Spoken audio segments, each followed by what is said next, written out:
may not have caught on, is a Republican and I'm a Democrat. So it's great that we're hearing such alignment on these bread and butter issues for younger Vermonters. And one of the things that Representative Toof noted with childcare also affects elected leaders. And what affects us on an even greater level here in the State House is pay and benefits. It's a low-paid job. We do not have staff.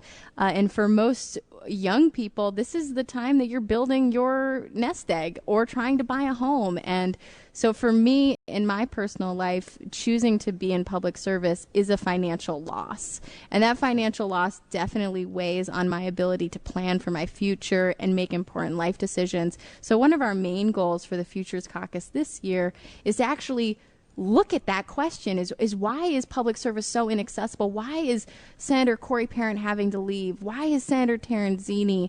Why are younger Vermonters unable to be a part of public service? And we're seeing so many independently wealthy or retired folks being able to serve instead. That doesn't serve Vermont, and it doesn't serve young people. So we need to address that. And I know in the House side, new senator, so I won't say too much more, but I know the Speaker of the House, Joel Kowinski, has this on her mind as well, and I know our Senate Pro Dem does too. Yeah, I'm curious.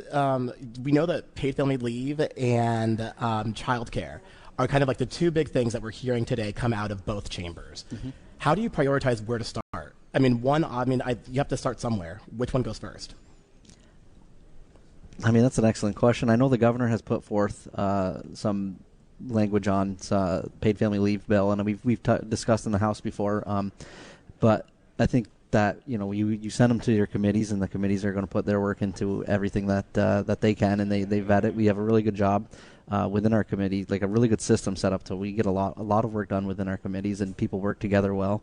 And I think that's where whichever one comes out first is when we're going to start working on it. And Connor, I appreciate you using the word prioritize, because what I think we're trying to do with the Futures Caucus is refocus the conversation where we're acutely talking about what's affecting younger Vermonters. We're one of the fastest aging states in the country. And when you're talking about priorities, it's the people in the room who are deciding the priorities. So we need to have Vermonters of all backgrounds being a part of that conversation.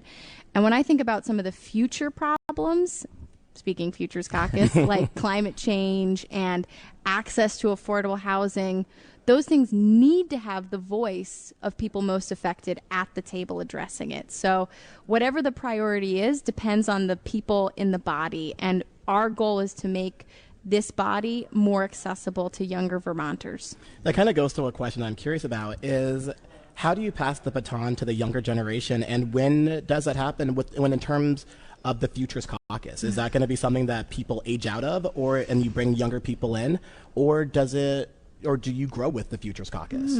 Yeah, are we aging anyone out? Well, I think one of the things that we've discussed before is that we don't, we're not going to exclude anyone just because they're too old for the caucus. That everyone's able to attend the meetings, discuss in the meetings, talk about what our goals are, and that's really refreshing to see. I'm in the like she said, I'm a little bit older than her. I'm 37, and I'm on the older side, so I would have 8 years left. There you go. Yeah. Well, they didn't kick us out of the olders Vermonters caucus. They still let the 20-year-olds in. So it's a mutual thing here in the House and the Senate. Awesome. Final question: how are y'all feeling today? I'm feeling great. I'm a buzz. My mom is here. My mom and my brother are here in the room, and so I'm feeling really grateful. I'm really proud. Awesome. I love being back in this building. It's a great place, and I invite everyone to come down if you can see it. Awesome. I want to thank my guests today. We had Democratic Senator Becca White and Representative Casey Toof. Thank you, Toof, so much, and good luck this session. Yeah, thank you. You did it. Good job.